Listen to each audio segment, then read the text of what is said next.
आप देख रहे हैं डार्क फाइल्स। डार्क फाइल्स में आज की कहानी हमारे साथ शेयर की है ओम जी ने। तो चलिए बढ़ते हैं आज की इस कहानी की ओर।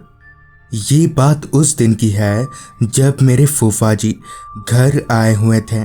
दरअसल वो दमोह की सीमेंट फैक्ट्री में काम किया करते थे और जब भी उन्हें काम से छुट्टी मिलती थी तभी बिलासपुर यानी अपने घर जाते थे, वो भी बाई रोड, क्योंकि उनके पास एक कार भी थी और क्योंकि मैं और मेरा परिवार भी दमोह में ही रहते हैं तो फूफा जी कभी कदार हमसे मिलने के लिए घर भी आ जाया करते थे।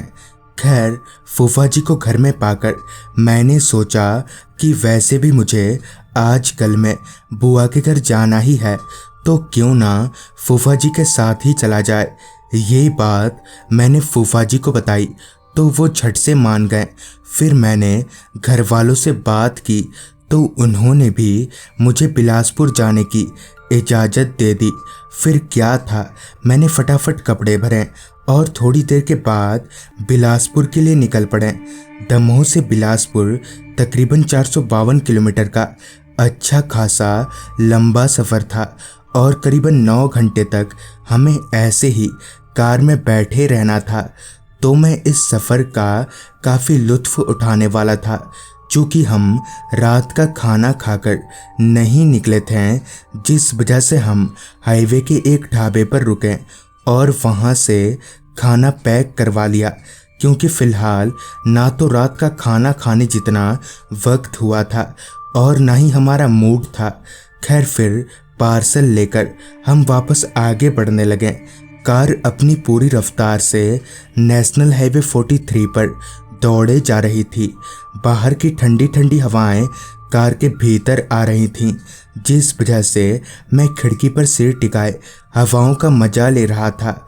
और फिर खिड़की पर ही कब मेरी आंख लग गई पता ही नहीं चला।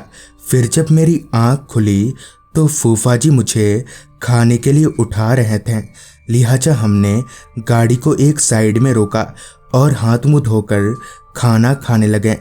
आसपास के सन्नाटे से ये भांपा जा सकता था कि रात काफ़ी हो चुकी है और जब मोबाइल में टाइम देखा तो रात के 10:30 बज रहे थे। खैर, हमने खाना खाया और वापस से अपनी मंजिल यानी बिलासपुर की ओर आगे बढ़ने लगे। जैसा कि देर रात का वक्त होने के कारण रास्ता एकदम सुनसान था, जिस वजह से फूफा जी गाड़ी को हवा से बातें करा रहे थे। बाहर की ठंडी और नेचुरल हवा से अभी तक मेरा जी नहीं भरा था, जिस वजह से मैं अभी भी खिड़की पर सिर टिकाए बैठा हुआ था। इसी बीच मैंने फूफा जी से पूछा, फूफा जी, बिलासपुर और कितनी दूर है? जिस पर उन्होंने कहा, अभी थोड़ा टाइम लगेगा, तुम सो जाओ, पहुंचने से पहले मैं तुम्हें उठा दूंगा। फूफा जी से ये सुनकर मैं वापस खिड़की से लद गया। अभी मैं खिड़की से बाहर देख ही रहा था कि इतने में ही हम छिपली घाटी वाले रास्ते पर दाखिल हुए। मगर पता नहीं क्यों उस रास्ते पर आते ही फूफा जी काफ़ी अजीब बिहेव करने लगे थे और मुझे खिड़की चढ़ाने को बोल रहे थे। इससे पहले मैंने फूफा जी को आज तक इतना घबराया हुआ नहीं देखा था, जिस वजह से मैंने फटाफट गाड़ी के शीशे ऊपर चढ़ा दिए। मेरे ऐसा करते ही फूफा जी ने गाड़ी की स्पीड एकदम से बढ़ा दी। जंगलों से घिरे उस घाटी पर अभी हम लोग आगे बढ़ ही रहे थे कि तभी मेरी नज़र रोड के किनारे एक बड़े से पेड़ की डाली पर गई, जिसे देखते ही मेरे पैरों तले की जमीन निकल गई। दरअसल उस पेड़ पर एक लाश लटक रही थी। फिर जैसे ही कार उस पेड़ के नज़दीक पहुंची कि अचानक ही वो लाश मेरी आंखों से ओझल हो गई। इससे पहले कि मैं फूफा जी से कुछ बोलता कि उन्होंने कहा, घबराओ मत, ये सब छलावा है, वो तुम्हें कुछ नहीं कर पाएंगे। अभी हम उस जगह से कुछ आगे ही गए थे कि तभी वही लाश हमें रोड के बीचों बीच गिरे दिखी।